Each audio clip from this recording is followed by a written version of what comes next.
buenas, bienvenidos. Señoras y señores, damas y caballeros, es para mí un privilegio eh, el ser el moderador de este webinar sobre ciberseguridad en las redes 5G, la European Union Toolbox y el impacto en las legislaciones europeas. Un webinar organizado por Cremades y Calvo Sotelo, de quien soy socio desde hace ya unos años, desde 2012. Pienso que es un enorme acierto la organización de una actividad para compartir conocimiento y debatir sobre una materia tan interesante, tan tremendamente actual y en el que tantos agentes han mostrado y seguirán mostrando un creciente interés. Es también un privilegio para mí moderar un plantel de intervinientes de tanta calidad, con un nivel de especialización sobradamente acreditado desde diferentes perspectivas. Pienso que hemos podido hacer una estructura del webinar muy interesante, bien combinada, bien equilibrada, y esperamos poder compartir y poner en común toda una serie de visiones y de perspectivas que además se hace en el contexto y dentro del marco de las actividades de la World Law Foundation, en la que nuestro despacho, Cremades y Calvo Sotelo Abogados, participa tan activamente y con tanta ilusión.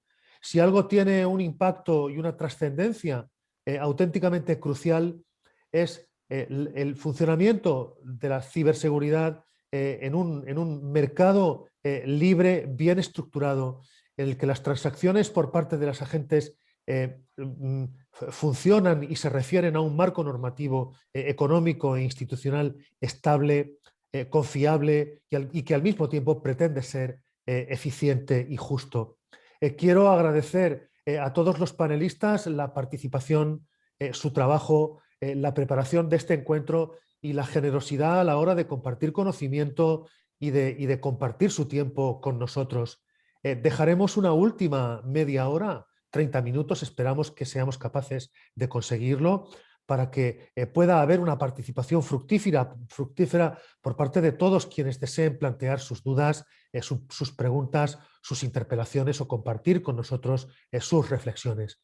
Queda solo, por tanto, por mi parte, el reiterar mi agradecimiento y al mismo tiempo tanto a la organización, tanto al despacho como a los panelistas por su participación. Tenemos una excelente combinación de conocedores tanto del ordenamiento jurídico como del funcionamiento real del sector, desde el punto de vista jurídico, político, económico, financiero y técnico, y espero y deseo de verdad que sea una ocasión y un tiempo muy bien aprovechado. Gracias por compartir, gracias por acompañarnos.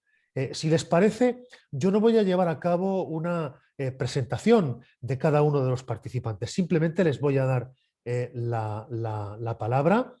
Tendrá cada uno de ellos o de ellas 10 minutos para realizar su exposición.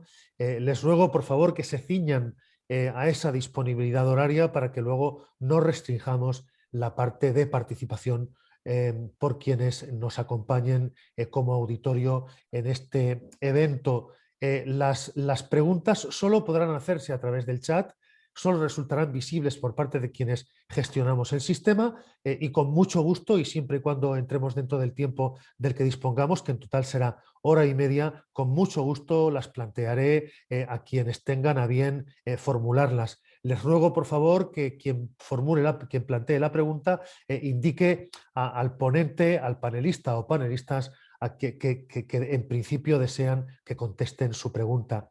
Sin más, vamos a comenzar. David Corral, tu turno. Adelante, por favor. Hola, buenas tardes.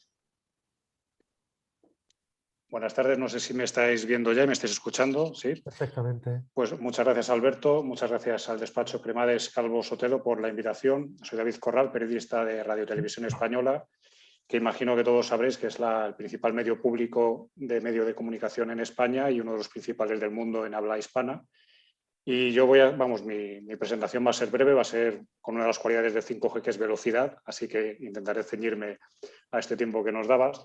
Y sí que os agradezco que nos deis la oportunidad, porque en Radio Televisión Española estamos siendo pioneros mundiales en muchas de las posibilidades que nos está dando el 5G, en este caso en el sector de los medios de comunicación, y creemos que es importante que se sepa que España, pues, en el sector 5G está siendo pequeña, pero potencia mundial en sus aplicaciones y en el uso y en la búsqueda de casos de uso.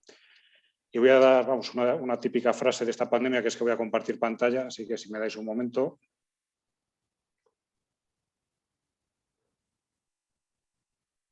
Vale, pues imagino que ya la tenéis. Así es. Y pues esa es la cuestión, vamos a hablar de 5G, ¿no? A ver. Y 5G pues parece que es solo nodo, nos da esa idea de que el 5G, sobre todo ahora ya los que vamos teniendo teléfonos 5G, que realmente es simplemente pues un salto de una generación de telefonía, ¿no? Pues hemos ido pasando 1G, 2G, 3G, 4G, que está actualmente en la mayoría de nuestros teléfonos y es el que usamos habitualmente, y que el 5G pues es simplemente eso, me compro un teléfono nuevo, cada vez mejor, pero que es 5G, ¿no? Pero la realidad está aquí, ¿no? Es una tecnología que sobre todo tiene muchas peculiaridades y características técnicas. La principal es esa inmediatez, que es que cualquier cosa que esté pasando en cualquier punto del mundo nos va a llegar sin esa expresión, que es sin latencia, es decir, sin un retardo, va a ser inmediato. Eso es lo que nos va a permitir pues, tener estas ciudades inteligentes, estas operaciones quirúrgicas en remoto, un montón de aplicaciones que a día de hoy son inimaginables, pero que ya podemos ir pensando en ellas, ¿no? Y que están más cerca de lo que pensamos y muy aceleradas por la pandemia y esta necesidad de que las tecnologías pues, redefinan el mundo en el que vivimos, ¿no? La velocidad, como os decía, pues mucho más rápida, mucho más capacidad en transporte y sobre todo conectividad, que es otra de las claves importantes que tiene, porque conectará a miles de dispositivos en un área y multiplicamos esos miles de dispositivos y esas áreas y será una conectividad mundial pues impresionante, ¿no? Y si esta tecnología la mezclamos además con otras punteras con las que estamos trabajando y que redefinirán este mundo, que son la inteligencia artificial, cloud, que es en lo que estamos ahora, por ejemplo, con Zoom o con el teletrabajo, blockchain, etcétera, etcétera, más 5G, pues tenemos este gran salto que es el Internet de las cosas, ¿no? Este mundo conectado que nos lleva a la cuarta revolución industrial, a una sociedad 4.0, casi 5.0, a la segunda revolución de la información y a la segunda ola de digitalización. Es decir, que lo que parecía que el 5G era nada, pues es muchísimo y va a ser clave en el mundo que vivimos, ¿no? Y entonces, por lo que os decía, va a haber tanto conectado con tantas posibilidades, que es realmente una carrera de dinero y de poder ahora mismo en la que estamos. Es decir, una carrera por las vacunas, una carrera por llegar a Marte, una carrera por muchas cosas en la que las grandes potencias pues están peleando. Y las tecnologías con el 5G, la inteligencia artificial, a la cabeza de ellas, ¿no?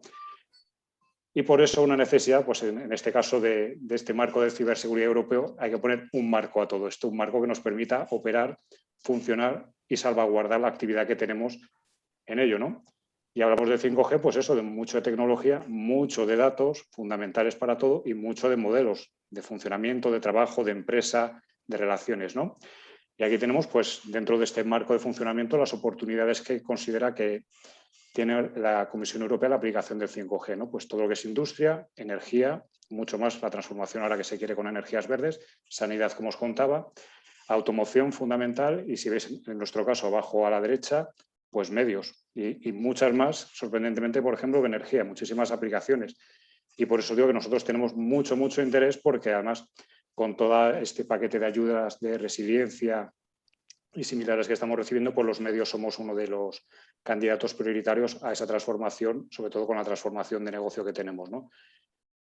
Y aquí tenemos pues también donde nos encontramos, ¿no? Que en esta pelea, pues China con sus intereses, Estados Unidos con los suyos, políticos, empresariales, industriales, etcétera, etcétera, etcétera, y la Unión Europea, pues en medio intentando encontrar ese espacio, ¿no? Y seguimos hablando de 5G y ese marco, como veis, pues os pongo pequeños marcos internos de distintos colores, os los multiplicaría muchísimos, porque no es solo un marco de ciberseguridad, que es fundamental. Hablamos, y si queréis os voy por orden, porque lo primero es que hay unas frecuencias. Las frecuencias están limitadas, están definidas, nos las da la Unión Internacional de Telecomunicaciones, que sorprendentemente es la primera organización mundial que hubo internacional, y son finitas, es decir, que cuestan mucho dinero. Como bien sabéis, estamos con las subastas ahora del espectro, se tiene que hacer ahora una segunda subasta de parte de nuestro espectro y eso genera pues, mucho dinero que ingresa en las arcas del Estado, ¿no?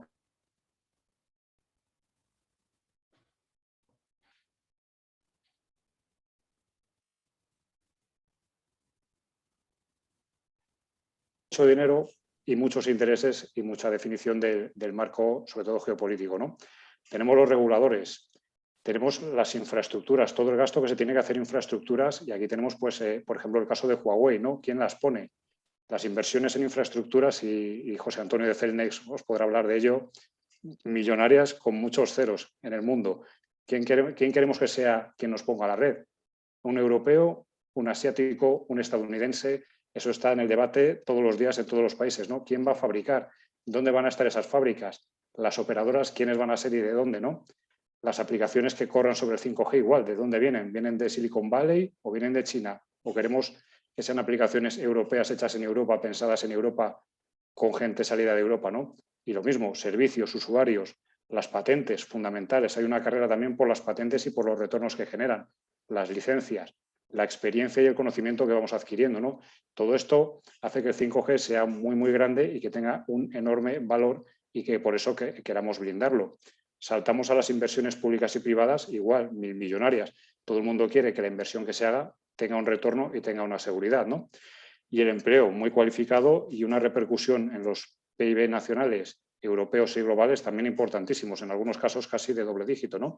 Y vamos a los datos, pues las redes de 5G, pues va a haber muchísimos datos moviéndose a velocidades vertiginosas en grandes cantidades, no solo los personales, hablamos de datos de Estado y datos que necesitan muchísima seguridad, y por ahí ese marco fundamental de ciberseguridad que necesitamos, ¿no?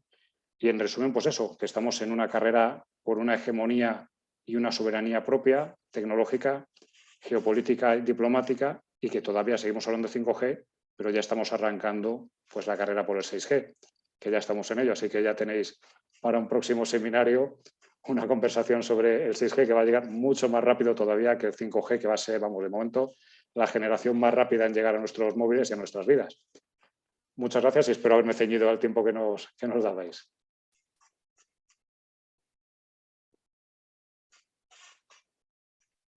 David, muchas gracias. Te has ceñido de manera absolutamente escrupulosa. Eres un ejemplo verdaderamente admirable. Has ocupado solo 8 minutos de tu tiempo. Muchas gracias. Me corresponde ahora dar la palabra a Lucana Estevez. Lucana, adelante, cuando quieras. Hola, buenas tardes, muchas gracias. Pues yo en primer lugar voy a compartir la pantalla, como decíamos, y luego ya continúo. Creo que la están viendo, entonces en primer lugar, pues muchas gracias a Cremades y Calvo Sotelo por reunirnos hoy para hablar de un tema de tanta actualidad y de tanta envergadura como las implicaciones del 5G, y especialmente pues por darme la oportunidad de dar mi visión al respecto como representante del ámbito académico y universitario. Yo soy profesora de la Facultad de Derecho de la Universidad CEU San Pablo y coordino el máster en Dirección de Ciberseguridad junto con los perfiles de los directores que son ingenieros.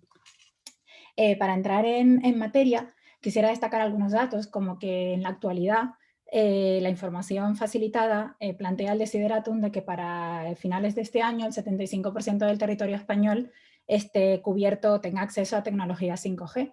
Sin embargo, los mapas de situación de una de las operadoras más importantes del país refleja a la izquierda el mapa actual del 5G y a la derecha el mapa del 4G.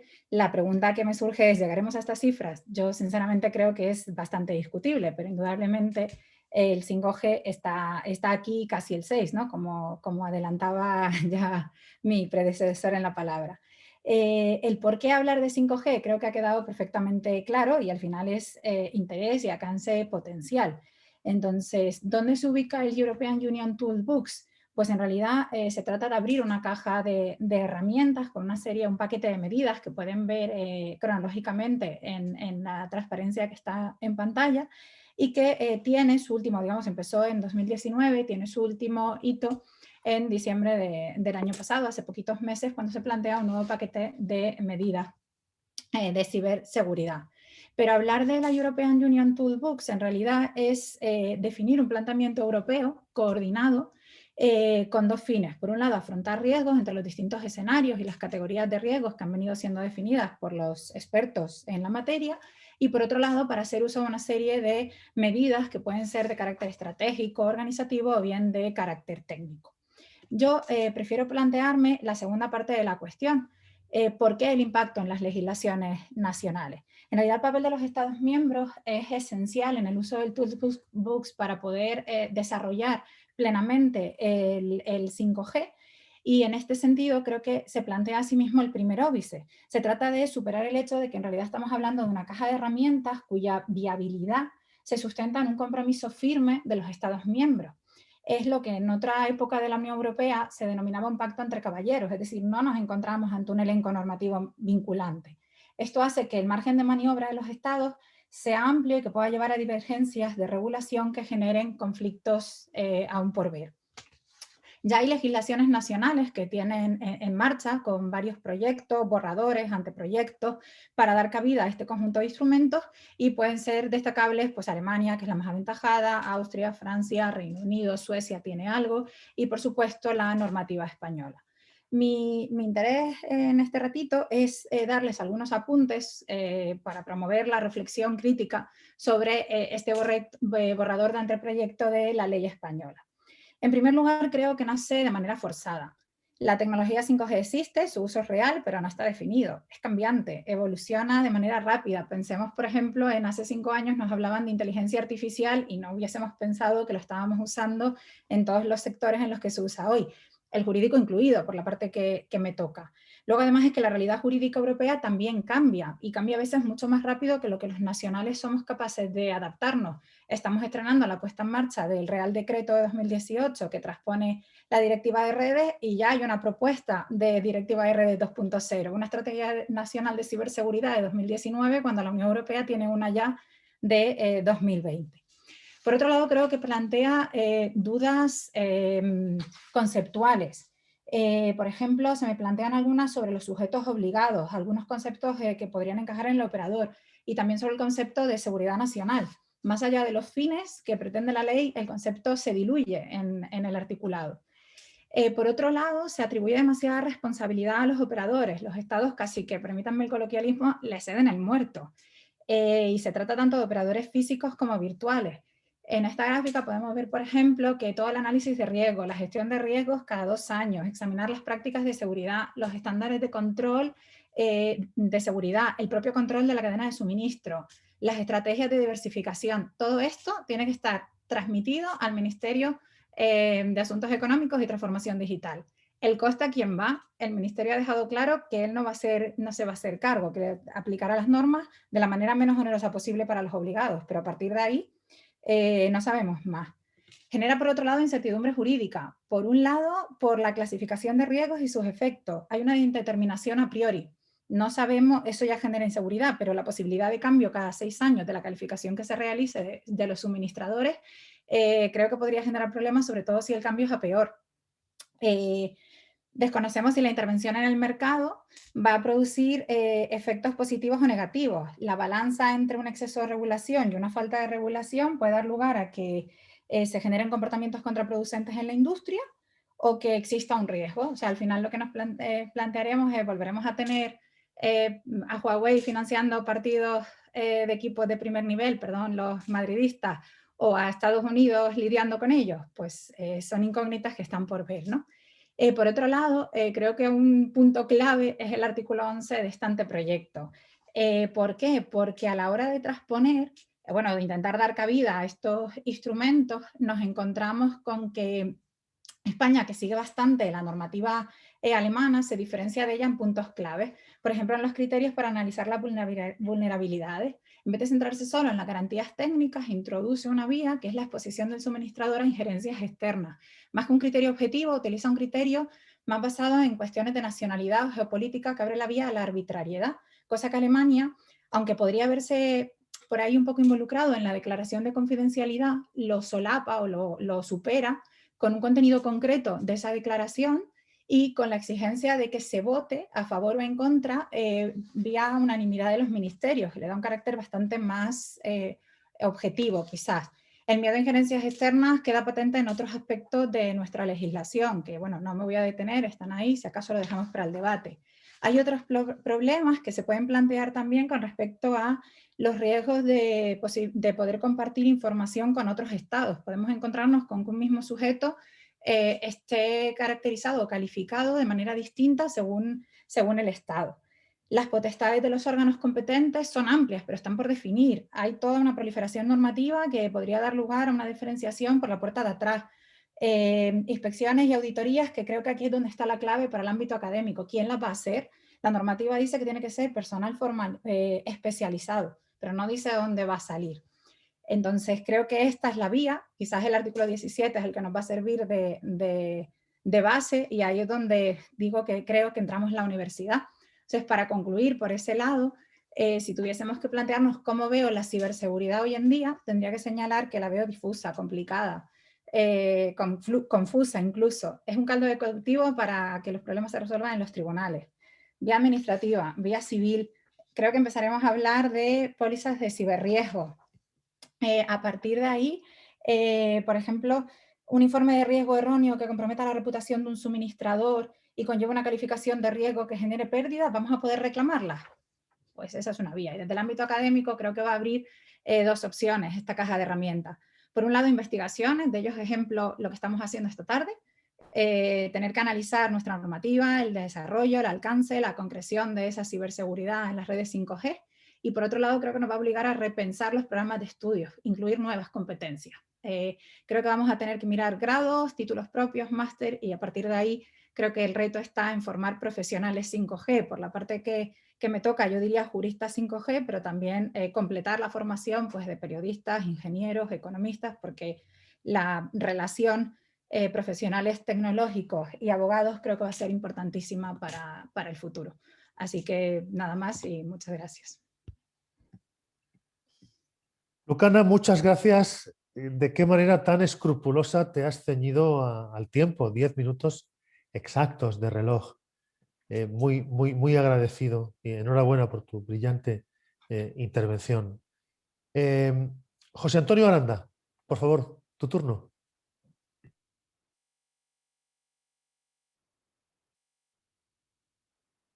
¿Se escucha? ¿Se me escucha? Supongo que sí, perfecto. Pues primero también dar las gracias a Cremades y Calvo Sotelo por la oportunidad que nos das a Celnex de presentar la visión que tenemos nosotros sobre la ciberseguridad. Mi nombre es José Antonio Aranda y soy el director de innovación y estrategia de producto de Celnex. Por lo tanto, mi visión va a ser quizás un poquito más técnica que la de la anterior panelista. Y llevo en Celnex 3 años y una de las anécdotas que tengo es, justo antes de entrar en Celnex, estuve trabajando para la GSMA, que es la Asociación Internacional de Móviles, de Operadores Móviles, y estuve 12 años. Y he tenido diferentes roles en América Latina, en Europa, pero uno de los que guardo bastante grato recuerdo es cuando el Mobile Congress se inauguró, que es el evento de móviles. Tuve la oportunidad de ser el director del evento en las primeras ediciones. Era una anécdota a compartir con vosotros. Bueno, muchas veces cuando hablo de Celnex me dicen, vale, ¿quién es Celnex? ¿No? Y yo tengo que recordarles, oye, Celnex somos aquellos que éramos Retevisión y Tradia, que éramos los encargados de llevar la señal de las televisiones a las casas. Pues esos son Celnex. Nosotros operamos Torre España y damos servicio pues, a los radiodifusores como Radio Televisión Española, que comentaba David, pero también a los radiodifusores privados como A3 Media, Mediaset, etcétera, etcétera. Y hace ya unos años empezamos a diversificar nuestro negocio y pensamos, oye, si somos buenos en torres altas, seríamos buenos también en torres pequeñitas, y empezamos a hacer acuerdos con los operadores móviles para empezar a ofrecerle las torres, ¿no? Y empezamos también en España y poco a poco fuimos creciendo hasta el punto que a día de hoy estamos presentes en casi 12 países de Europa. Por lo tanto, esta legislación a nosotros nos toca de lleno. Y como bien se decía antes, lo importante también para nosotros de esta legislación es que al final, en todos los países donde operamos, al final tengamos una misma visión de cómo aproximarse a la ciberseguridad. Entonces, al final, nosotros lo que, si os fijáis, somos un partner muy físico, es decir, nosotros damos la torre para que el operador pueda poner su antena o damos, he puesto aquí un ejemplo de París, vamos a las azoteas de los edificios y ofrecemos espacio en los edificios o en una farola de una ciudad para que los operadores puedan poner su antena.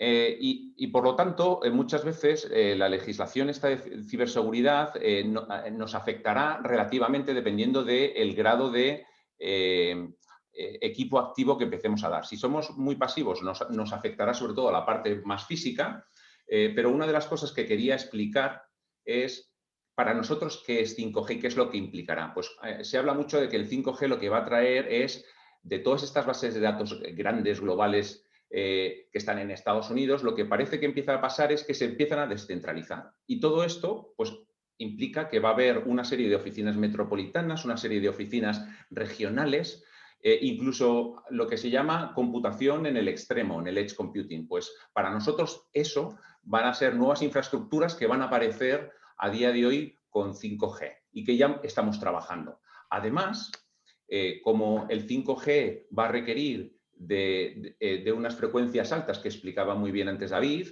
pues esto implica que si las frecuencias son muy altas y estamos hablando de los 26 GHz, tendré que poner más antenas.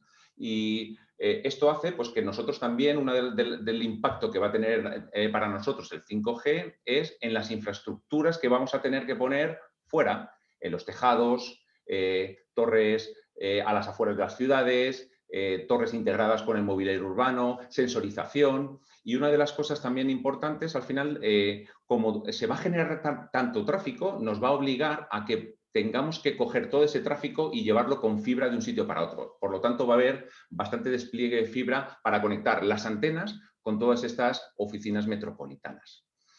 Si vamos un paso más para allá, lo que nosotros estimamos que el 5G va a permitir es que los operadores empiecen a focalizarse primero en los sitios donde hay gran demanda de datos en determinados sitios de la ciudad. Por ejemplo, un estadio o un hospital o una estación o el aeropuerto. Y esos serán seguro los primeros sitios que se beneficiarán de 5G. Y ahí ya estamos trabajando con los operadores móviles para poder empezar a hacer el despliegue en todas estas áreas de 5G. Y por último, y lo explicaba también muy bien David, pues el 5G nos va, sobre todo, no es una tecnología para tener más velocidad en mi móvil. Van a ser unas tecnologías que me va a permitir crear nuevos casos de uso y que se beneficie sobre todo la industria, sobre todo el sector de la salud, el sector de la movilidad, y se habla de coche conectado y automatización de procesos, servicios de seguridad urbana, en general utilities, ¿no? Energías. Y todos estos verticales se van a potenciar con el 5G por estas 4 características que comentábamos antes. Primero, ancho de banda rápido. Segundo, que la red responda rápido. Tercero, que haya muchísimos dispositivos de Internet de las cosas conectadas a la red. Y cuarto, una fiabilidad muchísimo mayor. Entonces, cuando nosotros empezamos a afrontar el 5G con los operadores, nos damos cuenta que al final las vulnerabilidades pueden venir de diferentes sitios. Lo primero que se nos ocurre es, oye, pues la vulnerabilidad puede venir desde el propio terminal. Es decir, al final muchas veces nos fijamos exclusivamente en los operadores móviles como, y lo comentabais antes, ¿no? Como responsables finales de que haya seguridad, pero claro, un fabricante de dispositivos móviles también debería de tener su cuota de responsabilidad sobre la seguridad. También aquellos que están desarrollando las aplicaciones y estas entidades que nos permiten descargar las aplicaciones dentro de nuestros móviles. También se habla mucho de que, a diferencia de otras tecnologías, el 5G va a permitir que todo esté en la nube, ¿no? Virtualizarlo todo. Pues toda esta virtualización también habrá que protegerla. Y si va a haber muchos más nodos, otra de las cosas que hay que proteger es la comunicación entre todos estos nodos para que sea totalmente seguro. Y por último, y se ha comentado antes, cuanto vayamos desarrollando servicios adicionales, los operadores van a tener más datos y por lo tanto una puesta de seguridad, una apuesta por la seguridad en la privacidad de datos es importante. Pero una de las cosas que quería mencionar es, no nos olvidemos que las redes móviles son seguras y son seguras desde el 2G y poco a poco han ido implementando mecanismos de seguridad en las siguientes generaciones. 3G es un poquito más seguro, 4G es un poquito más seguro y 5G es muchísimo más seguro. Cuando nosotros hacemos una llamada, la llamada va encriptada, va cifrada. El operador tiene algoritmos de autenticación. Antes de que tú hagas una llamada, primero autentica que seas tú. Es decir, los operadores están implementando una serie de mecanismos que da seguridad a que las comunicaciones no puedan ser interceptadas. Pues en 5G mejora todavía esto más. Mejora a nivel de, oye, pues esas primeras comunicaciones que hago con la antena van a estar, además de cifradas, voy a mirar la integridad de los datos, es decir, que lo que yo transmito es lo mismo que se recibe, ¿no? Para que nadie lo pueda interceptar. También van a traer que el número de teléfono, de alguna manera las comunicaciones, vaya encriptado, que el roaming sea más seguro. Bueno, va a haber una serie de cuestiones que van a hacer que el 5G sea seguro. Por lo tanto, uno de los mensajes que quería dar es el 5G es seguro. Y además, las empresas de telecomunicaciones estamos trabajando ya sobre la seguridad de las redes. Por ejemplo, nosotros estamos en un proyecto europeo que se llama Resisto de ciberseguridad y seguridad física frente a los ataques que puede haber. Y aquí estamos trabajando con todos los sectores. Estamos trabajando, nosotros tenemos también damos cobertura marítima y estamos trabajando en las tres áreas, en asegurarnos que nuestras torres de radiodifusión sean seguras, que nuestras torres de telecomunicaciones sean seguras y las torres que tenemos para comunicaciones marítimas sean seguras. Y además estamos trabajando con el ecosistema en intentar adelantarnos a todas estas vulnerabilidades y analizar los riesgos y proteger con la seguridad. Y estamos trabajando, por ejemplo, con Vodafone en un proyecto de ciberseguridad para analizar cómo podemos mejorar la seguridad. También con centros tecnológicos como Eurecat para la seguridad aplicada a la industria, incluso con las fuerzas de seguridad del Estado.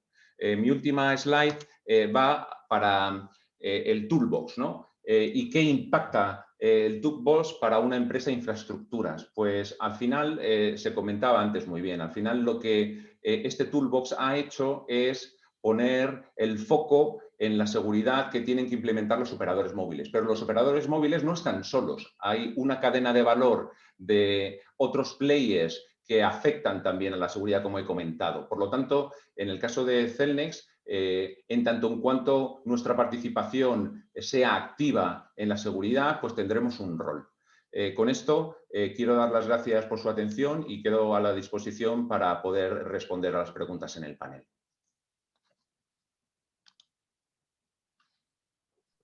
José Antonio, fenomenal. Muchas gracias por respetar también con una cronometría espectacular tu tiempo disponible. Muchas gracias, una brillantísima y interesantísima exposición. Por favor, Roberto Nuevo, es tu turno. Gracias. Muy bien. Buenas tardes. En primer lugar, presentarme. Pertenezco a la compañía Evolutio. Como decía antes José Antonio, también es cuestión de presentar a la compañía porque hemos cambiado de nombre recientemente.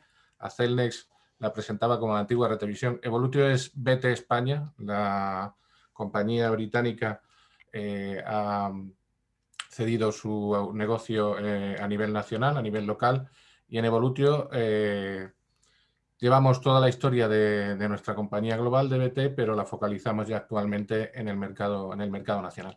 Somos un operador del negocio de las telecomunicaciones con una vocación mucho más amplia de prestación de servicios. Concretamente, mi rol es el de ingeniero de diseño de soluciones de ciberseguridad para clientes.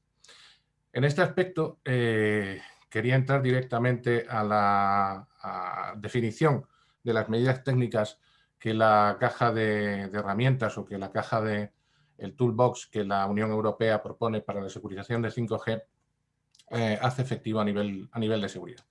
Se ha mencionado durante la presentación por parte de los diferentes compañeros que 5G es una oportunidad nueva, es un escenario en el que el nuevo medio va a permitir una transformación de la sociedad, una transformación de los negocios. Pero si me permitís, mi posición con respecto a la ciberseguridad es mucho más tranquilizadora, en el sentido de que las medidas que solicita la Toolbox no son en ningún caso ninguna novedad a nivel tecnológico. Nosotros, como prestador de servicios de ciberseguridad a nuestros clientes, ya implementamos estas medidas bajo demanda. ¿Qué ventaja creemos que aporta la Toolbox, la recomendación de la Unión Europea? Que vendrán por defecto. Es decir, que las medidas de seguridad recomendadas no serán algo opcional o algo bajo demanda de nuestros clientes, sino que por defecto, para ser operador de cualquiera de los niveles de las diferentes capas de negocio que se van a desarrollar sobre la infraestructura 5G, deberán contemplar estas medidas de seguridad. ¿En qué se traducen estas medidas de seguridad? Principalmente en dos capas. Nosotros desde Evolutio trabajamos con este tipo de redes desde hace más de 3 años. Son las redes definidas por software, donde el medio ha sido perfecta y claramente definido por José Antonio. El medio son esas torres, el medio son esas señalizaciones que tienen una seguridad por defecto, una encriptación, pero luego está el contenido, el servicio de valor añadido, en lo que denominamos el overlay. La capa donde cada uno de los operadores, cada uno de los prestadores o generadores de contenido, como en el caso de medios de comunicación, como el compañero David Corral, proyectan su contenido hacia el elemento final, hacia el elemento que puede ser un terminal visual o cualquier otro activo. Y esta cadena ha sido protegida tradicionalmente desde el punto de vista de la ciberseguridad. Nosotros implementamos de forma bajo demanda por parte de nuestros clientes las medidas que solicita la Toolbox. Solicita medidas de securización de perímetros, solicita medidas de análisis de vulnerabilidades del software que se desarrolla sobre las NFVs, las funciones de red que se despliegan sobre escenarios virtuales, la monitorización y la correlación de eventos de todo este tipo de elementos. Estos son, podríamos decir, un conjunto de herramientas que tradicionalmente se han generado o se han gestionado por parte de los operadores de ciberseguridad cuando son demandadas por nuestros clientes. La ventaja que vemos a la Toolbox es que este conjunto de herramientas va a imponer que sean mandatorias, es decir, que la seguridad venga por defecto en este conjunto de servicios. No voy a entrar aquí ni mucho menos, quiero polemizar sobre, como decía Lucana, a quién se le asigna esa responsabilidad, quién debe de implementarla. La visión técnica es a la que me quiero referir. Y desde el punto de vista técnico, en este overlay tenemos herramientas, tenemos compañías de referencia y tenemos sobre todo a nivel nacional un referente que es el CCN. El CCN, cuando implementa el Esquema Nacional de Seguridad para las Administraciones Públicas, genera las guías STIC. Las guías STIC ya son un primer paso, para mí un grandísimo paso, para el cumplimiento del nuevo esquema de seguridad de las redes 5G que va a solicitar el anteproyecto de ley. Es decir, ya tenemos de alguna manera a nivel nacional, con el trabajo del CCN, con el trabajo histórico, con el excepcional trabajo histórico del Centro Criptológico Nacional, bastante camino andado. Sabemos certificar dispositivos, sabemos garantizar de alguna manera la aplicación de estos dispositivos de la manera más segura. Estas guías STIC, como digo, del Centro Criptológico Nacional son un referente y permiten trasladar tranquilidad al usuario final. Evidentemente hay otra capa, es la capa de los operadores que vamos a gestionar esa seguridad. Especialización, comentaba antes Lucana, hay que formar, evidentemente, una de las debilidades que detecta el informe de ENISA, que es la base de todo el conjunto, es la indisponibilidad de recursos capacitados para gestionar esta ciberseguridad. Eso será un punto focal. Ahora mismo, independientemente del medio, independientemente del 5G, del dispositivo final o de una base de datos, el sector tenemos no voy a utilizar, aunque casi me atrevo, una crisis de falta de capacitación. Hay una cantidad de tecnologías, hay una cantidad de despliegue de soluciones que requieren de un nivel de formación y un nivel de flexibilidad de la fuerza de trabajo que se adapte a estos requisitos. En el caso de que entremos en el 5G, esto va a ser una explosión, va a ser un Big Bang. Esa demanda de profesionales puede llegar a ser un gap superior a cualquier otro, incluso superior al tecnológico. Tendremos tecnología de underlay proporcionada por compañías de referencia como Cellnex, compañías generadoras de contenidos como Radio Televisión Española, compañías que te permitimos implementar soluciones de seguridad como Evolutio al conjunto de la cadena del 5G, pero nos podrán faltar personas, es decir, podrán faltar manos para gestionar esta diversidad. ¿Por qué? Porque 5G trae una rotura del esquema totalmente brutal, y es que todo es llevable a 5G. Estamos hablando de salud, estamos hablando de cibergobernanza, estamos hablando de legislación, el mercado online, el Internet de las cosas. Eso lo que significa es que estamos haciendo que nuestra sociedad se digitalice globalmente sobre un medio unificado. Esta vez el 5G va a ser el sistema circulatorio de esa nueva sociedad digital, y ese volumen de elementos lo tienen que gestionar finalmente cuando se produzcan incidentes, que se producirán, profesionales suficientemente capacitados. Y este consideramos que es uno de los principales elementos sobre el que se debe de focalizar cualquier implementación. Las tecnologías, no voy a decir que las damos por supuestas, pero los fabricantes están avanzando, tienen disponibles elementos tanto a nivel de nube como a nivel de perímetro, como a nivel de edge, como a nivel de dispositivo.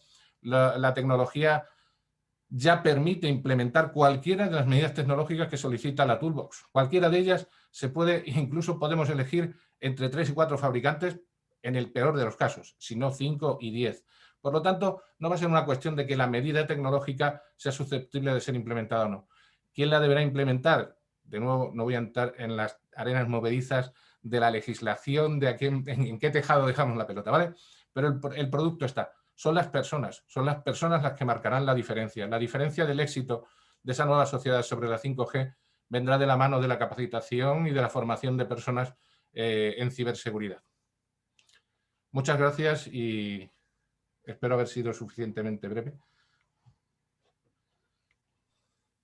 Roberto, muchas gracias. Enhorabuena.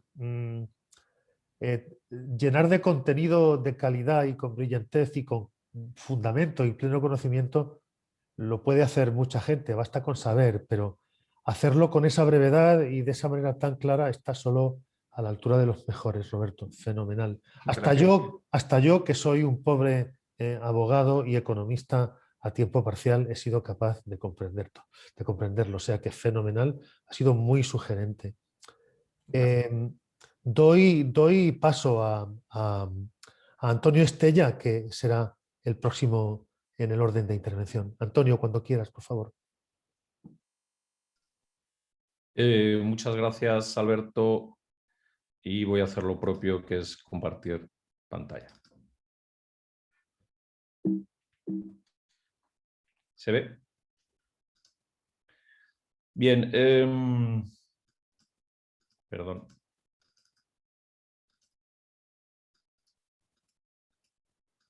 Perdón, un momentito. A ver.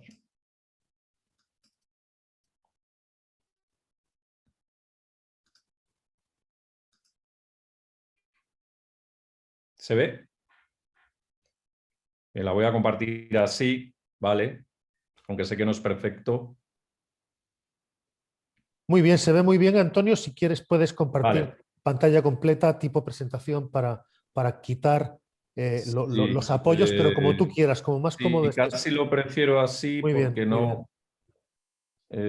así no me deja hacerlo. Entonces, muy bien, perfecto. A ver, un segundo.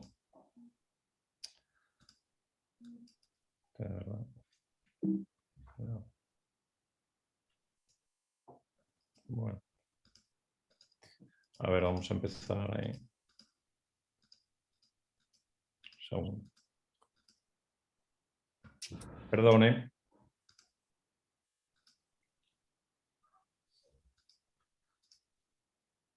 A ver. Venga, vamos a hacerlo así porque de la otra manera es más complicado. Bueno, yo os voy a hablar Yo os voy a hablar de un problema diferente, un problema que sobrevuela toda esta cuestión relativa a la ciberseguridad, que son los problemas de confianza institucional y en particular los problemas de confianza en el derecho.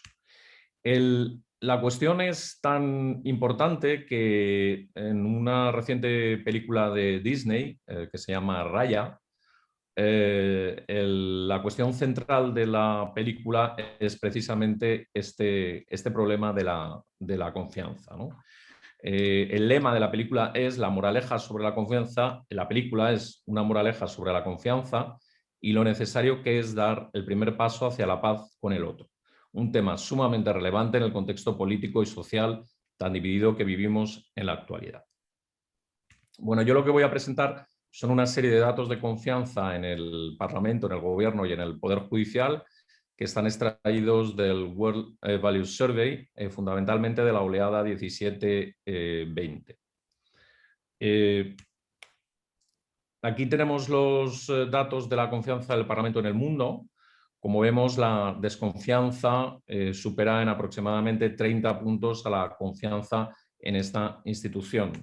Aquí lo que tenemos es la serie histórica desde que el World Values Survey realiza oleadas sobre la cuestión.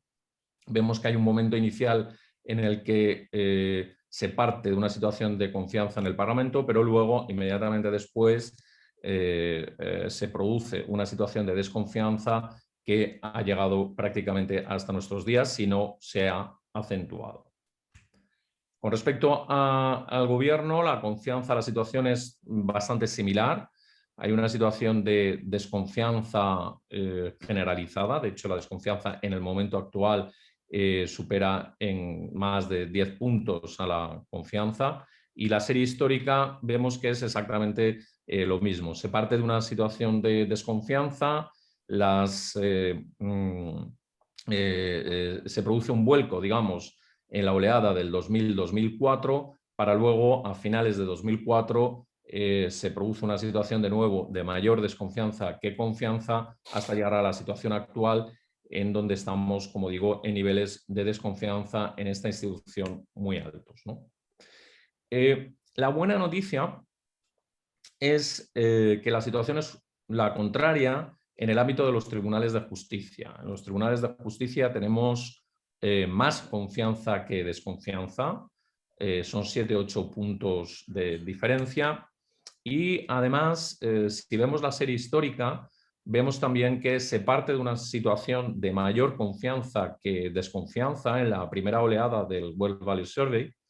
Se cambian las tornas aproximadamente en la oleada del 95-99 y a finales del 99 volvemos a una situación como la actual, en donde hay más confianza en esta institución que desconfianza.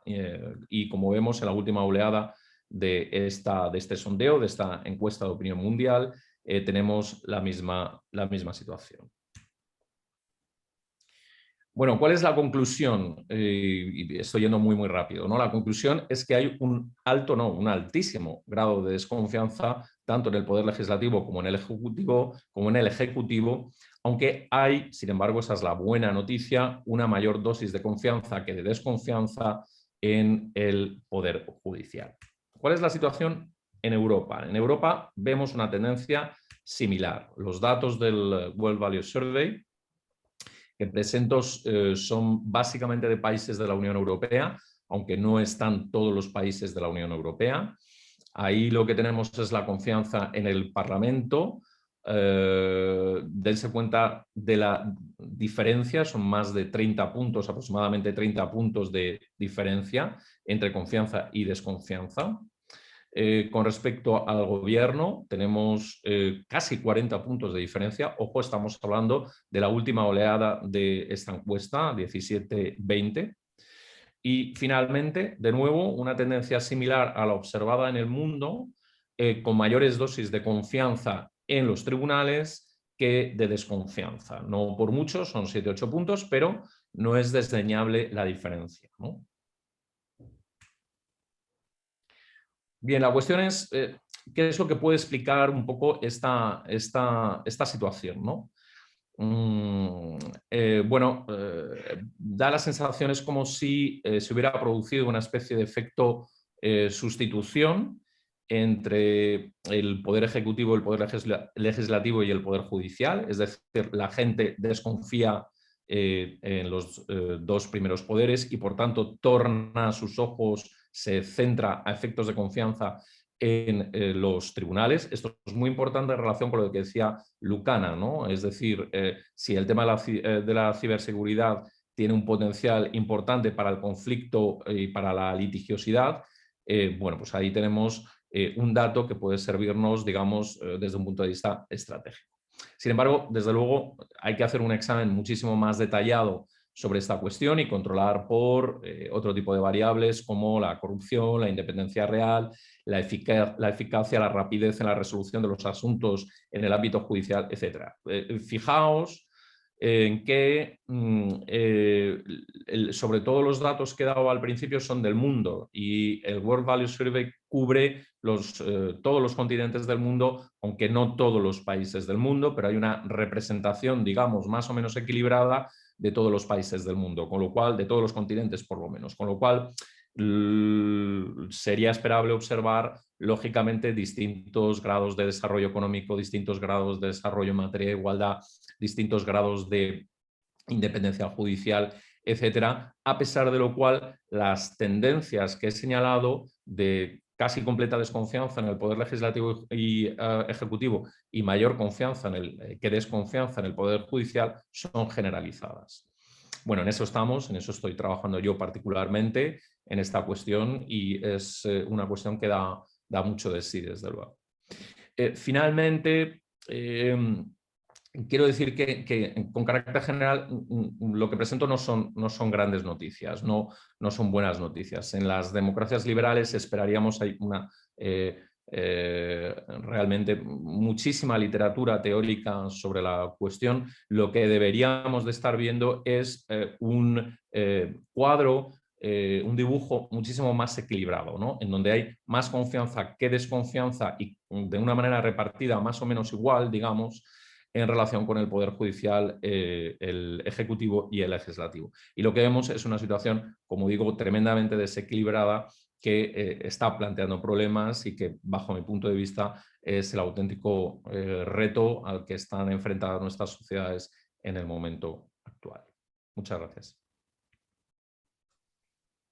Muchas gracias, Antonio, muy especialmente por la pintura tan excelente que nos has hecho del funcionamiento del marco institucional en el que juega la cuestión central que ahora abordamos. Me parece absolutamente crucial. Las instituciones no funcionan en el vacío, necesitan un marco correcto de entendimiento por parte del ciudadano y en una cuestión tan crucial como esta, saber el nivel de confianza regulatoria que proporciona normativamente un Parlamento o a nivel de actuación o de gestión ejecutiva por parte del gobierno, de las administraciones públicas y de los tribunales es absolutamente fundamental tenerlo en cuenta. Si descuidamos eso o no lo consideramos, cometemos un serio error. Muchas gracias, Antonio. Gracias. Nos queda un último interviniente. Agradezco, por supuesto, Antonio, muchas gracias por la manera tan escrupulosa en la que te has ceñido al tiempo del que disponías. Tenemos muchas preguntas, pero antes, un último panelista, Andy Ramos, por favor, adelante. Muchas gracias. Bueno, pues muchísimas gracias a vosotros, primero a Cremades y en especial a Javier, con quien tengo una relación de hace muchos años, a ti, a Alberto y a Miguel por haber contado conmigo. Mi nombre es Andy Ramos y soy el responsable del área de propiedad intelectual, industrial y tecnología de Pérez York, de un despacho de abogados español. Y fundado por uno de los padres de nuestra Constitución. Bueno, a mí me gustaría centrar obviamente, después de las magníficas presentaciones de todos mis compañeros, tanto jurídicos como tecnófilos, me gustaría centrarme más en el toolbox en sí, ¿no? En qué establece este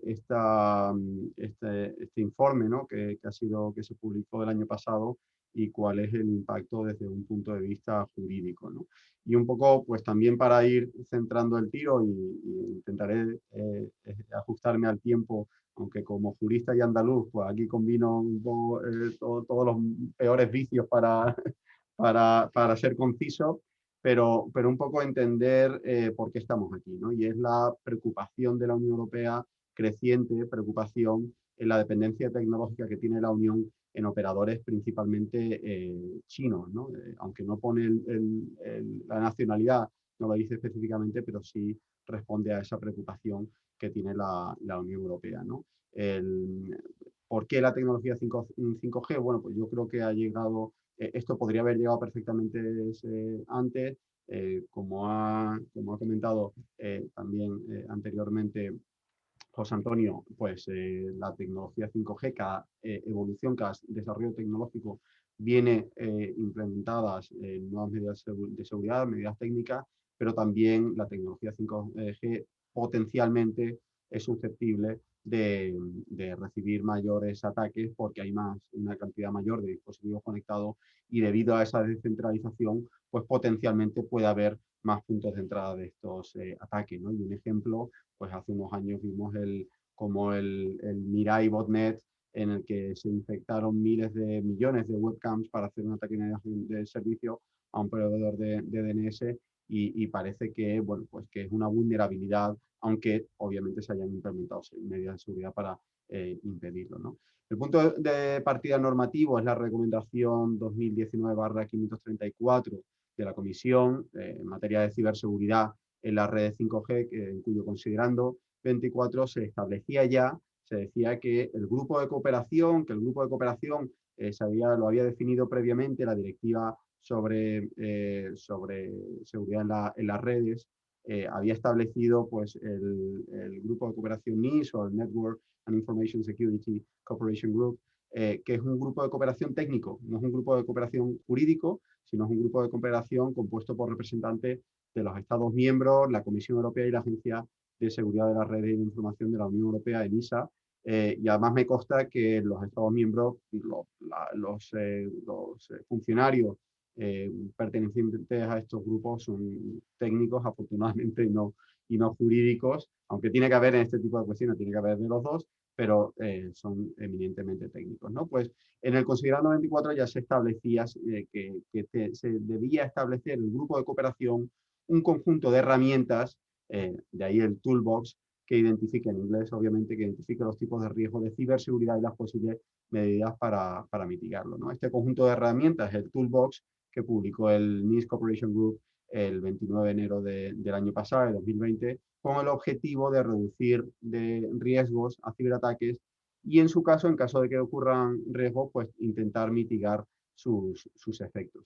Desde un punto de vista jurídico, pues creo que hay que recordar que este toolbox no es norma, no es una ley, no es una directiva, no es un reglamento, sino es soft law, ¿no? Lo que llamamos los juristas, o lo que se llama en ámbitos anglosajones soft law, es decir, son guías, son directrices aprobadas por este grupo de trabajo, que podrán ser adoptadas voluntariamente por los Estados miembros o no. Ya entra a discreción, y es algo además que ha aclarado el propio grupo de cooperación, Cooperation Group, ¿no? ¿Cuáles son estas medidas, ¿no? Creo que es importante también recordarlas.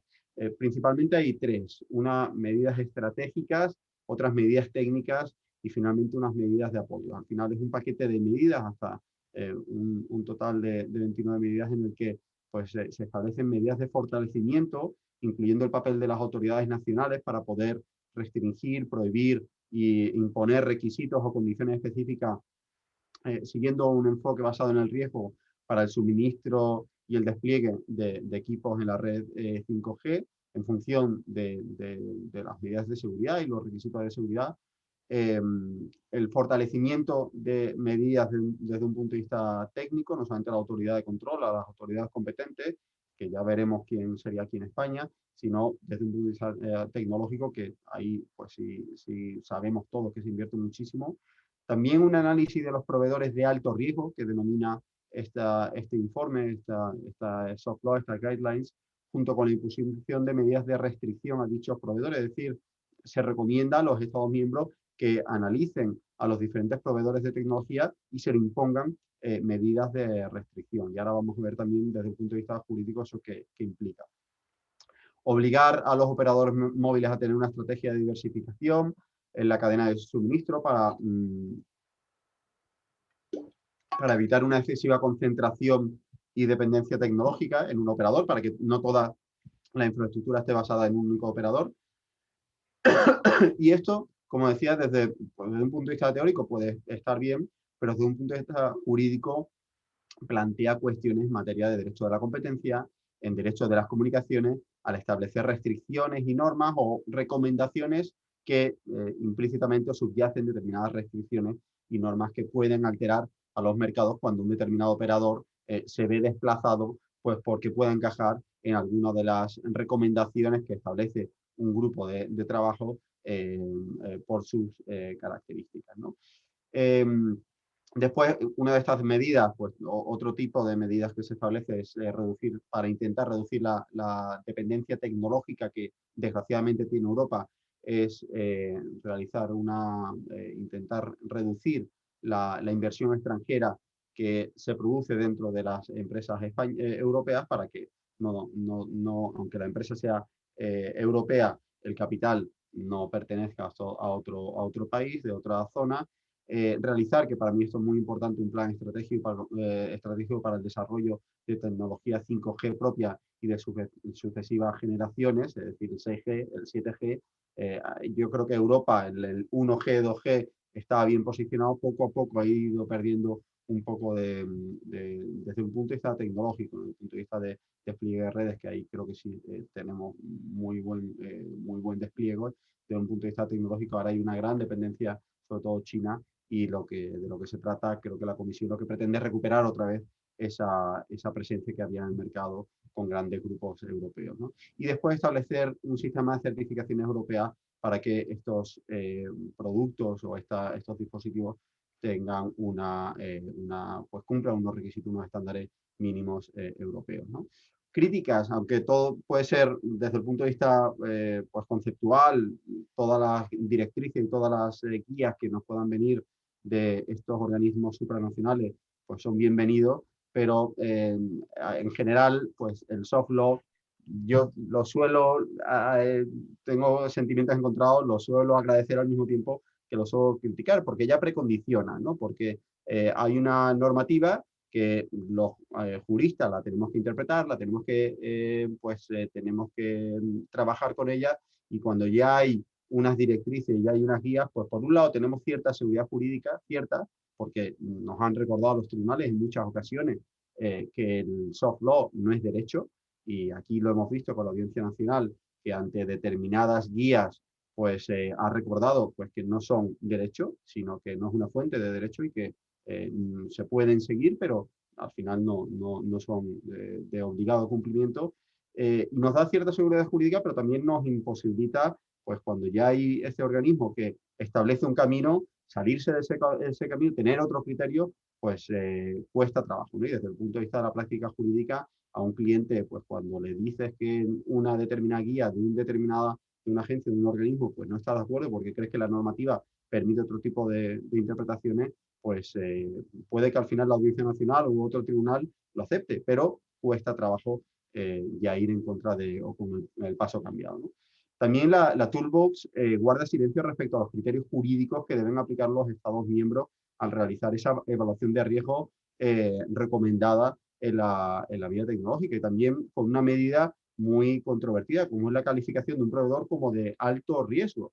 Y aquí, pues, creo que es interesante un informe que publicó hace unos meses, y ya voy terminando, el jurista Manuel Conte, el antiguo director de la CNMC, en el que, pues, que critica abiertamente esta Toolbox, también en un dictamen que ha publicado en su página web, que ha sido encargado por uno de los principales afectados o a los que va dirigida, que es Huawei, en la que pues explica cuáles pueden ser los criterios para que un operador sea de alto riesgo, ¿no? Y establece pues que sea de un país diferente a un estado comunitario, que tenga un fuerte vínculo con el gobierno de ese país, que la legislación de ese país sea más laxa que las europeas, pero al final si se califica a un operador como de alto riesgo, a ese operador se le recomienda a los Estados miembros excluirle de una determinada tecnología, y de hecho hay ya iniciativas para excluir a determinados operadores de la red móvil. Bueno, pues ahí desde un punto de vista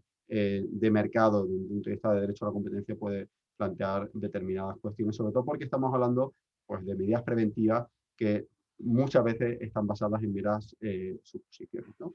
Aquí en España, como decía, pues el marco jurídico y reglamentario está muy desarrollado. Todavía, y es lo que he hecho en falta para infraestructuras críticas, creo que se tiene que desarrollar aún más, pero en general está bien desarrollado. Hay una Dirección General de Telecomunicaciones y Ordenación de los Servicios de la Comunicación Visual, que presumiblemente será esa autoridad competente y en la que tendrá que trabajar para implementar estas directrices y este soft law, si finalmente se implementa aquí en nuestro país, y desde mi punto de vista pues lo tiene que hacer bajo criterios de proporcionalidad y de idoneidad, sobre todo por la posible afección a los mercados, ¿no? Desde el punto de vista de los despachos abogados o cómo puede afectar el toolbox, pues nosotros nos preguntan, y los clientes, entre los que está aquí algún compañero de coloquio de hoy, pues nos preguntan pues, cómo implementar, cómo cumplir, no solamente con el hard law, sino con el soft law, y después también esto va a tener un impacto, desde luego, que lo estamos notando mucho en los ataques y en los incidentes de seguridad que se están produciendo, y para eso los abogados tenemos que tener conocimiento técnico. Me he pasado un par de minutos, yo ya lo advertí, me vais a disculpar, y Alberto queda a la disposición de los oyentes. Muchas gracias, Andy. Estás sobradamente perdonado. Muchas gracias por tu exposición. Tenemos un montón de preguntas. Si no les parece mal, vamos a pasar a su lectura, y también indicaré a quién podría ir dirigida esa pregunta. Advierto que no aceptamos preguntas formuladas por participantes anónimos, de forma tal que si alguien en el Zoom aparece con una etiqueta de anonimidad, por favor, en el texto de su pregunta debe indicar su nombre y apellidos, y en su caso, si quieren, entre paréntesis, la entidad, empresa o profesión. Vamos con una primera pregunta planteada por Emilio Esteban Anza. Entiendo, aunque no dice a quién dirige esa pregunta, Emilio, es una pregunta que creo que va para Lucana, porque creo recordar que es un aspecto que ya ha mencionado. Se ha hablado que el anteproyecto de ley y de los inconvenientes que presentan algunos puntos de su articulado, como consecuencia de la inseguridad jurídica que provoca, puede dar lugar a cierta arbitrariedad frente a otros criterios más objetivos, como los que utiliza Alemania. Me gustaría saber qué implicaciones, obligaciones y capacidad de decisión quedará en manos de los gobiernos nacionales. Adelante, Lucana, por favor.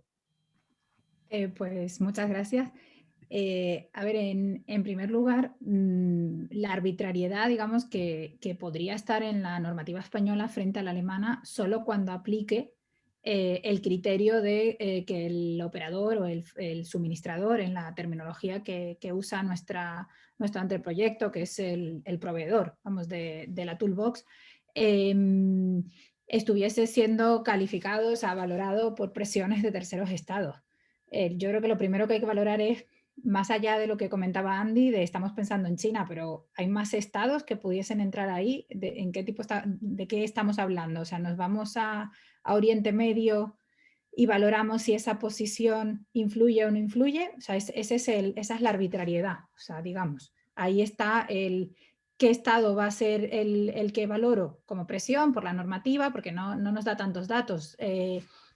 Digamos que el catálogo de criterios que permite valorar y que es lo que abre la puerta a esa arbitrariedad, dice vínculos con gobiernos de terceros países. No sabemos exactamente qué vínculo. Un vínculo económico, de relaciones históricas, porque vínculos tenemos nosotros con Latinoamérica, pero claro, faltaría como que por concretar. Hace referencia a presiones de gobiernos de terceros países para decidir sobre la ubicación de la empresa. Pues ahí digamos que es donde podría estar esa arbitrariedad. ¿Qué implicaciones tiene? Pues que si el informe valora negativamente estas presiones. Es un informe de las operadoras a quien se pide según el anteproyecto, pues el suministrador se puede ver calificado como de alto riesgo y excluido de poder participar en el mercado. O sea, la implicación fundamental es esa, con el consiguiente afectación al gobierno. Al final pierde directa o indirectamente el país y directa o indirectamente los usuarios.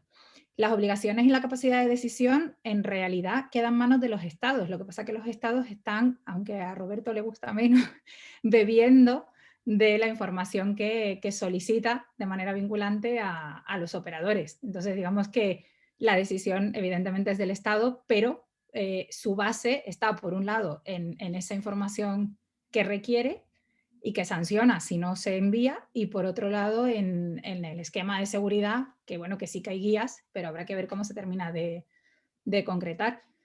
Más allá de eso, tendremos que esperar al desarrollo, bueno, a la aprobación de la ley, si es que se aprueba, y al desarrollo reglamentario para poder concretar más. No sé si Andy, que en ese sentido, aunque sea sin los criterios, por implicaciones más directas, igual quiere concretar o tiene una visión distinta, pero vamos. Hay una pregunta posterior en la que va dirigida en ese orden y además específicamente dirigida a Andy. Pero Lucana, te agradezco que veas esta referencia cruzada entre los panelistas. Es estupendo, pero tenemos no la siguiente, sino la inmediatamente posterior, va dirigida a Andy y a Antonio Estella y va precisamente sobre esto. ¿Os parece? La siguiente pregunta es de Isabel Poc. Va dirigida a José Antonio Aranda. Te agradece tu intervención, José Antonio. Ha hablado de las ventajas del 5G frente al 4G y de que dicha evolución lo hace más seguro y a medida que pase el tiempo la seguridad se reforzará. Aparte de las ventajas que ha presentado dicha evolución, ¿qué inconvenientes pueden presentarse? ¿Cómo se pueden evitar? Pues lo explicaba también bastante bien Roberto. Al final, una de las cosas que está pasando con 5G es que vamos a tener acceso a contenido desde el móvil a cualquier sitio, ¿no? Entonces, esa conexión con ese contenido tiene que ser seguro. Y ya vemos que hay determinadas entidades que están implementando medidas de seguridad para que ese contenido esté protegido.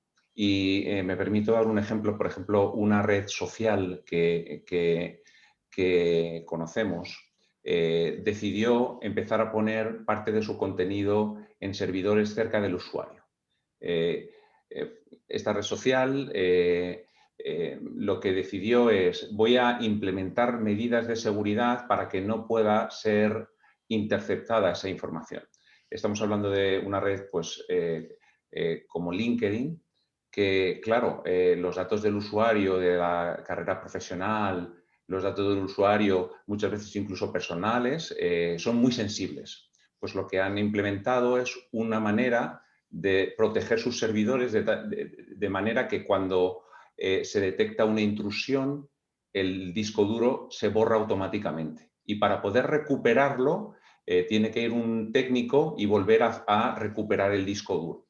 Entonces, lo que quiero decir con esto es que hay ya medidas de seguridad que cuando uno desde el móvil accede a cierto contenido, ya hay empresas que están asegurándose que ese contenido está almacenado en un sitio seguro. Entonces, esto es un ejemplo de cosas que ya se están viendo en el mercado, que aplican probablemente también a 4G, pero sobre todo a 5G, contenido que se está securizando porque es externo a la red del operador.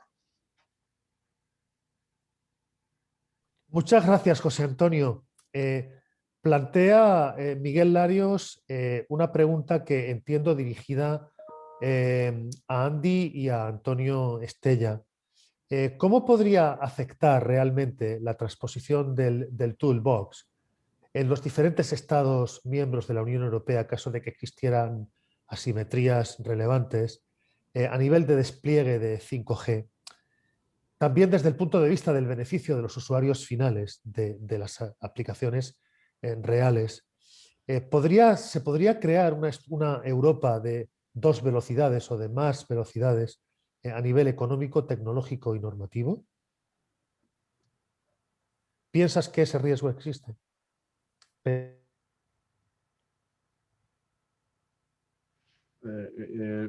¿Comenta tú primero, Antonio? Dale tú, dale tú. Bueno, yo soy muy europeísta y yo soy muy partidario de los reglamentos comunitarios más que de las directivas, y porque lo estamos viendo, pues por ejemplo, ahora con la transposición de la directiva de derechos de autor y derechos afines en el mercado único digital, la 2019/790, que cada país está transponiendo de alguna manera. En cambio, los reglamentos, y hay una tendencia a la armonización, y creo que yo por lo menos soy muy europeísta, yo casi, y en este tipo de cuestiones, yo apostaría por un reglamento para que haya una homogeneidad dentro de Europa, ¿no? Y para que no compitamos o haya desequilibrios, porque después cuando nos vienen a los despachos abogados, y vosotros también seguro que lo veis, empresas pues, multinacionales que quieren establecerse en Europa, pues tener que, con un reglamento, en un tema, con un reglamento es sencillo, pues ahí hay un reglamento, después puede haber determinado desarrollo reglamentario interno, pero al final hay un reglamento, pero con una directiva pues ya tienes que ir estado por estado a ver cómo se ha desarrollado. En este caso no estamos ni siquiera ante una directiva, estamos ante unas guidelines, ante unas recomendaciones que algunos la acogerán con mucha taxatividad y con mucha vehemencia, otras no lo acogerán o lo harán de forma desigual, ¿no? Entonces yo pues no me aventuro a decir qué es lo que ocurrirá, pero desde luego creo que puede haber Europas de diferentes velocidades, aunque por lo menos en esta materia creo que España está muy bien posicionada. Antonio. Sí. A ver, yo no veo claro, dejando a un lado los aspectos estrictamente técnicos en los que no entro, que en este ámbito del 5G y la ciberseguridad se pueda hacer un planteamiento asimétrico. No lo veo por razones de unidad de mercado, y no solamente no lo veo en Europa, sino que no lo veo probablemente en el mundo, ¿no? Dentro de que se tiene que garantizar, ¿no?, toda una serie de estándares y de protocolos de seguridad. Lo suyo es que fuéramos hacia una situación cada vez más homogénea en Europa y en el mundo, ¿no? El toolbox es efectivamente una caja de herramientas, una cosa que se ha inventado la Comisión Europea recientemente, que le encanta y que aplica en muchísimos ámbitos, y que no deja de ser pues simplemente un punto de referencia, una guía, ¿no?, como acaba de decir mi compañero previamente, en la materia. Pero por muchísimas razones yo no veo aquí una Europa a varias velocidades, ni que sea deseable establecer demasiada heterogeneidad en este ámbito, ¿no? Y ya digo, ¿no?, el principio de unidad de mercado creo que iría en contra de esta tendencia. Hay que, por lo menos como desideratum, intentar ir hacia una regulación muchísimo más homogénea y más común, por lo menos dentro de la Unión Europea, sino en toda Europa y probablemente en el resto del mundo. Muchas gracias, Antonio. Muchas gracias, Sandy. Una pregunta de Miguel Larios para José Antonio, para Cellnex. Entiende Miguel que para los proveedores de redes les será beneficioso trabajar con redes que ya estén desplegadas y no con redes que tendrían que ser desplegadas en un futuro, fundamentalmente por aspectos de seguridad. Y además entiendo que esto será más barato y eficiente. ¿Estarías de acuerdo con este planteamiento, José Antonio? Bueno, yo para esto voy a poner un ejemplo que se va a entender bastante bien. Resulta que hace ya tiempo un operador finlandés detectó que alguien estaba haciendo llamadas desde unas torres a las afueras de una ciudad, que daban cobertura principalmente a sensores eléctricos, de electricidad, sensores de temperatura, electricidad. Entonces, alguien se dio cuenta que, claro, cuando se transmitía la señal, utilizaban, además de la red móvil, una red Wi-Fi, y todos sabemos que para poder entrar en un router Wi-Fi tienes que meter administrador, contraseña y password, y accedes, ¿no? Entonces, ¿qué ocurre? Que ahora estamos siendo muy conscientes de la seguridad de las redes, cosa que antes no éramos. Por lo tanto, no es totalmente correcto asumir que las redes que están implementadas ya son más seguras. De hecho, esto tiende a ser al contrario. Ahora somos mucho más conscientes de la importancia de la seguridad y, por lo tanto, los operadores móviles en su despliegue, pero también todo el ecosistema de la industria móvil, está implementando medidas de seguridad que antes no se tenían en cuenta. Muchas gracias, José Antonio. Una pregunta para Antonio Estella de Noriega de parte de Teresa, Teresa del Riego. Luego hay una más muy interesante para la vertiente tecnológica, en concreto para Roberto. Antonio Estella, en relación con la soberanía digital de Europa, que tanto preocupa hoy en día, ¿cómo puede Europa aprovechar el know-how de otros países para el desarrollo de esta soberanía digital? De nuevo, desde un punto de vista técnico, yo no seré quien, ante sobre todo este panel de expertos de primer nivel ante el que estamos hoy, a decir absolutamente nada. Dejando las cuestiones técnicas, estrictamente técnicas a un lado, yo pienso que Europa debería de aprovechar ese know-how todo lo que pueda. Es decir, todo lo que pueda, y tendríamos que ir hacia un paradigma de soberanías digitales y soberanías en otros ámbitos también, compartidas sin duda alguna, ¿no? Con lo cual yo creo que la aproximación que tenía que tener la Unión Europea en este territorio, en este terreno, es de la máxima flexibilidad, de la máxima apertura y de la máxima capacidad, digamos, de intercambio de know-hows con otras potencias y con otros proveedores de servicios y con otros desarrolladores, sin duda alguna, ¿no? Yo creo que aquí se trata precisamente de compartir y no de cerrar, no de tener un concepto de soberanía, que el concepto de soberanía no sea óbice ni cortapisa precisamente para hacer lo que tenemos que hacer, que es al final proteger y desarrollar los intereses de los usuarios, ¿no? Muchas gracias, Antonio. Para Roberto Nuevo, planteado por Miguel Larios, ¿hasta qué punto piensas, Roberto, que los legisladores entienden las necesidades técnicas de ciberseguridad? ¿Tienes constancia de que se estén consultando a empresas como las vuestras antes de definir la regulación? En principio, tampoco esa debería ser la expectativa. Hay organismos dentro de las administraciones públicas que sí que tienen esa capacitación, que sí que tienen incluso interacción con nosotros. Quizá lo que falta, lo que hay un desacople, y no sería capaz de emitir un juicio del porqué, es entre el legislador como tal, es decir, entre los equipos legales de los ministerios y esos equipos que, si bien en la administración existen, es decir, en administraciones públicas tenemos personal que lidera la tecnología en ámbitos como el militar, el de la salud. Es decir, hay diferentes expertos y conocedores de todo este ámbito tecnológico que puede participar en este proceso. Directamente a nosotros participamos, a veces hemos colaborado con entidades públicas en la respuesta a RFIs, que son casos en los que se nos pide precisamente cuál es la opinión del sector sobre cierto tipo de elementos técnicos que luego se van a licitar, pero un flujo directo entre las áreas legislativas y el sector, al menos yo personalmente, no le conozco. Son, pudiéramos decir, caminos alternativos que unas veces se ejecutan con más éxito que otras.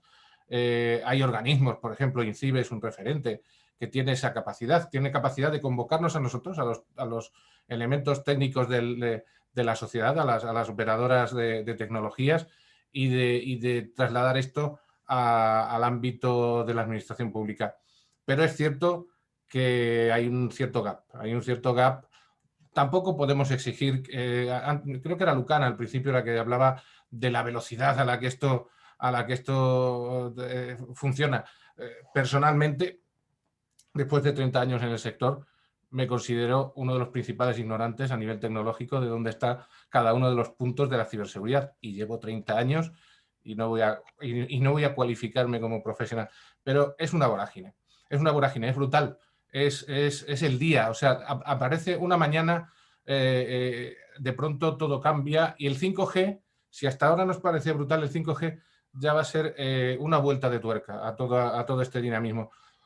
Por lo tanto, el reto, yo no echaría el peso sobre ninguno de los actores. ¿Qué falta? Sin duda, falta fluidez entre ese ámbito legislativo y los que trabajamos a pie de obra, por así decirlo, pero también asumo que no es fácil. A nosotros nos cuesta muchísimo. Dentro de las organizaciones, hay organizaciones multinacionales en las que se ven ámbitos que son mucho más flexibles, más dinámicos, entienden mejor este cambio y otras que son más monolíticas y que les cuesta. Por lo tanto, la respuesta es: no participamos directamente, hay canales, pero son ampliamente mejorables. Si me permitís dar mi punto de vista un minuto, Alberto. Perfectamente, Andy. Para animar el debate, porque mi experiencia es diferente. Y además que por lo menos he notado en los últimos años una mayor accesibilidad de la administración pública, un gran conocimiento cuando se le hemos solicitado, algún cliente ha querido reunirse con alguna dirección general o algún director o un secretario general de alguna dirección general. En general, la administración pública creo que ha ganado, respecto a lo mejor hace 2 décadas, ha ganado muchísimo en accesibilidad. Otra cosa es que queramos que se apruebe una norma y no se aprueba, ¿no? Por motivos de idoneidad política o lo que sea. Pero creo que la administración pública tiene mucha, hoy en día, en todos los ámbitos, tiene mucha accesibilidad, y prueba de ello también lo vemos en el sector jurídico cuando hay una norma, pues que siempre hay un paso previo de requerimiento de una consulta pública en el que se le pide a los operadores información, e incluso una vez que se presentan alegaciones te llaman, se sientan contigo, tienes que ir allí, obviamente no vienen ellos aquí, pero vas allí, te escuchan, les explicas, y desde luego creo que la receptividad de la administración pública, o en este caso pues de la Dirección General de Comunicaciones, ha evolucionado muy positivamente en los últimos años, que tenemos que aspirar a más, como dice Roberto, sin lugar a dudas, pero creo que tenemos una administración muy receptiva. Muchas gracias, Andy. Nos quedan solo 3 minutos.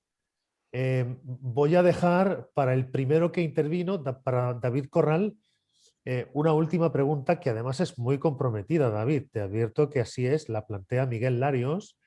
Y él te pregunta: ¿hasta qué punto la potencialidad del 5G va a dar más poder a los medios de comunicación y a las redes sociales? ¿Cabría haber una mayor regulación y, por tanto, una reducción de la libertad de expresión? Bueno, yo creo que poder, yo no hablaría de poder, yo creo que hablamos de posibilidades. O sea, nos va a dar muchísimas posibilidades. Y yo creo que vosotros, como consumidores de medios, los que seáis consumidores de medios o de redes sociales, pues las vais a ir viendo dentro de poco. Vamos, se han hablado algunas de ellas a lo largo de la charla, ¿no? Hablaba de, por ejemplo, José Antonio, de Edge Computing, que es decir, que podamos levantar una emisión casi en cualquier sitio, de que estéis en vuestras casas y con cualquier dispositivo recibáis imágenes en altísima calidad, ¿no? Que os descarguéis series y películas completas en segundos apenas, ¿no? Y yo sobre todo creo que el salto va a ser ya no solo que seáis un público pasivo, sino ya una interactuación absoluta y una personalización infinita, ¿no? Es decir, que podéis estar en un partido de fútbol y decir, oye, pues quiero ser el árbitro y poder ver la imagen del árbitro, ¿no? O quiero ver cómo ha marcado un gol de cabeza y tener esa sensación por una realidad inmersiva, ¿no? Porque al final toda esta suma de tecnologías que os decía, ¿no? Un 5G, una computación en cloud, una inteligencia artificial, pues nos va a llevar a un mundo completamente nuevo. O los coches, estos autónomos, ¿no? Si no vamos a conducir, ¿qué vais a hacer? Pues ver una pantalla o muchas e interactuar y trabajar, entreteneros, ¿no? O sea que yo creo que hablamos más de posibilidades que de poder. O sea, poder tenemos poco ahora mismo, yo creo. O sea, poder tiene ahora mismo quien domina las plataformas OTT y sus algoritmos, quienes ponen el dinero, como las grandes tecnológicas, a medios de comunicación para que sigan existiendo vía publicidad, y los medios que hablan de Rocito, Carrasco y compañía, que son los que tienen el público. O sea, ahí es donde está el poder. El resto, pues, a intentar encontrar nuestro modelo de negocio y supervivencia. Muchas gracias, David, por tu enorme oficio. Has salido de del compromiso en el que Miguel Larios te había puesto con enorme solvencia. Como solo queda una pregunta por contestar, la de María García, me daba pena que siendo las 18:29 la dejáramos sin contestar. Pero como vamos a ser muy breves, creo que vamos a cumplir técnicamente con nuestra obligación de no pasar de la hora y media. Es una pregunta de María García para Lucana. ¿Consideras que el anteproyecto de ley de ciberseguridad, con su actual redacción, puede atentar contra la libre competencia y suponer, por tanto, o afectar a esta libre competencia en el sector de las telecomunicaciones? Yo creo que en cierta medida sí puede haber una restricción o por lo menos un problema jurídico, que haya potenciales afectados. Al hacer referencia a cómo se plantean los criterios, la posibilidad de cambiar la clasificación, el excluir a alguien del mercado por criterios que no son tan técnicos o tan objetivos, yo creo que por lo menos en los primeros años de aplicación de la ley, si se queda así, sí que podría dar lugar a conflictos alegando una posible vulneración, atentado, restricción de la libre competencia en el mercado, y evidentemente nos estamos refiriendo al mercado de las telecomunicaciones o al mercado digital.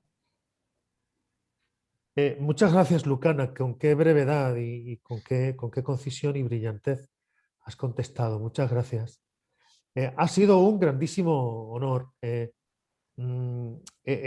aprendido mucho. Pienso que, bueno, esto depende de lo que sepas antes. Yo no tengo ni idea.